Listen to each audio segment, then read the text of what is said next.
Oi, minha gente, tudo bem? Como é que vocês estão? Eu queria trazer aqui para vocês algumas coisas que eu tenho ouvido e percebido na escuta de empresários, gestores, com relação à NR1, em especial a mudança que ela traz na questão da avaliação, do diagnóstico, avaliação e o acompanhamento, e o cuidado que as empresas vão ter que ter com os riscos psicossociais. Eu percebo e até entendo a angústia, dos gestores e dos empresários, porque para eles é algo novo e sempre soa como é mais uma coisa que estão jogando nas nossas costas. No entanto, o que eu queria trazer aqui, a partir dos estudos e dessa escuta, é que a NR1 ela não está inventando os riscos psicossociais, ela está dizendo que eles existem e nos convidando, nós profissionais da saúde mental, nós empresários, nós gestores, está nos convidando a encontrar recursos e saídas para enfrentar esses riscos que os trabalhadores enfrentam. Por que eu estou dizendo que é um convite aí? Porque se a gente for olhar os documentos e os guias, lá vem dizendo, primeiramente, que não tem uma metodologia específica a ser aplicada. Não tem uma metodologia específica, mas existem várias metodologias que podem ser aplicadas aí. A saúde mental no trabalho, ela já tem diversas abordagens teóricas que podem ajudar na construção dessas ferramentas. A gente tem as clínicas do trabalho, do Yves Clos, do Dejour e tantos outros teóricos que já vêm estudando isso há muito tempo. Então é novidade para algumas pessoas, mas para nós psicólogos do trabalho não há nenhuma novidade no que a NR1 traz. Inclusive a gente tem várias ferramentas e metodologias para poder fazer não só o diagnóstico, mas as intervenções com relação aos riscos psicossociais.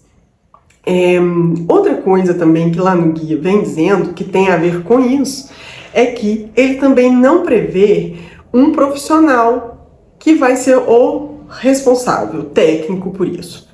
Então, quando ele pergunta, quando tem essa questão, quem vai ser o profissional que vai poder fazer o diagnóstico e a intervenção diante dos riscos psicossociais? A norma, o guia, não prevê um único profissional, mas lá está bem claro que este profissional tem que ter conhecimento técnico para tal.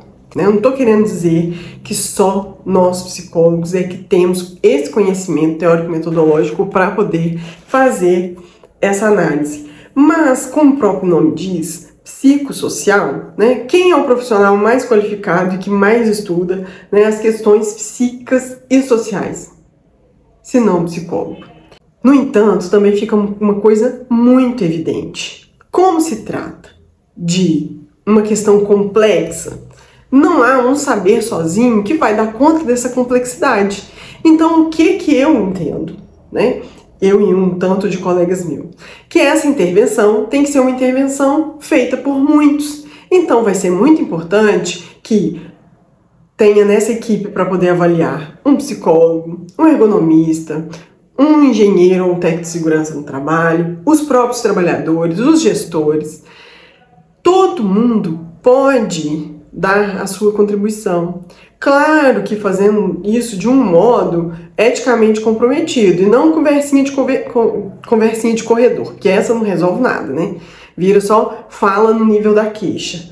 Não, a gente precisa que a gente sente e possa conversar com os diversos atores envolvidos nessa organização. Então, esse é um outro ponto, com relação a quem deve fazer esse diagnóstico, essa intervenção.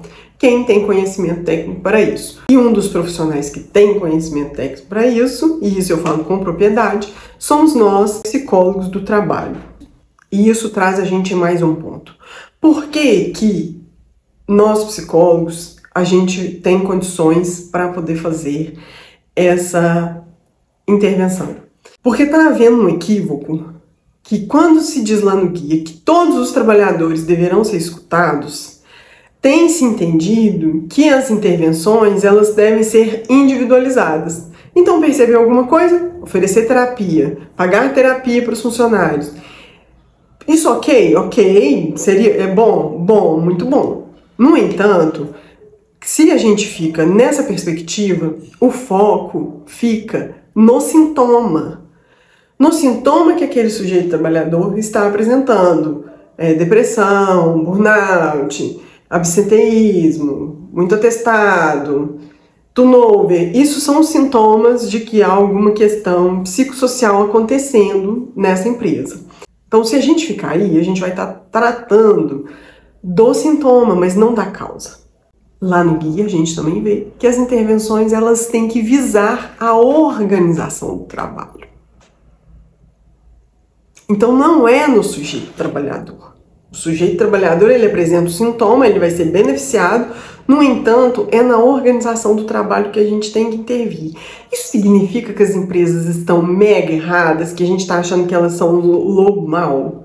Não. Significa que toda organização, seja ela de trabalho, seja ela toda instituição, todo grupo, vai, em algum momento, poder trazer formas de adoecimento. Porque esse tal de viver coletivamente é necessário, mas não é tão simples assim, né? Então, essa escuta qualificada, né, esse saber qualificado, ele tem que ter condições de escutar um sujeito dentro de um coletivo. E ao contrário do que muita gente pensa, a psicologia, ela não escuta somente um sujeito. Eu escutei isso um dia numa capacitação sobre a NR1, né? Que tinha que tomar muito cuidado com o psicólogo, porque a intervenção não pode ser no sujeito, a intervenção tem que ser na organização. E aí eu, né, me manifestei e falei, mas o psicólogo, ele estuda as organizações. Porque um psicólogo que leva a sério a sua formação, ele sabe que o sujeito, ele está dentro do coletivo. Então, quando eu escuto um sujeito, eu tenho que levar em conta o coletivo que ele está inserido. Seja o coletivo de trabalho, família, bairro, onde ele mora, classe, gênero. A gente não escuta um sujeito fora do seu contexto. Nem nós, psicanalistas lacanianos, né? A gente escuta um sujeito dentro de um contexto. Ou, pelo menos, deveria estar escutando. Então, eu queria muito compartilhar com vocês essas reflexões, né? Que a gente leve muito a sério, né, o que essa normativa tem proposto, porque ela não vai ser ruim para as empresas, pelo contrário, ela vai trazer ferramenta para que as organizações possam se organizar, se estruturar de modo em que leve a menos sofrimento para os seus trabalhadores e, consequentemente, a empresa também ganha, ter que gastar com menos recursos com indenizações, com processos e etc, né? E sem contar que se a empresa está alinhadinha ali nos cuidados da saúde mental dos seus trabalhadores, ela também vai estar em consonância com a saúde mental do empresário ou do gestor, porque eles também são sujeitos trabalhadores. Então a NR1, ela avalia a saúde mental de todos os trabalhadores, de todas as escalas e níveis.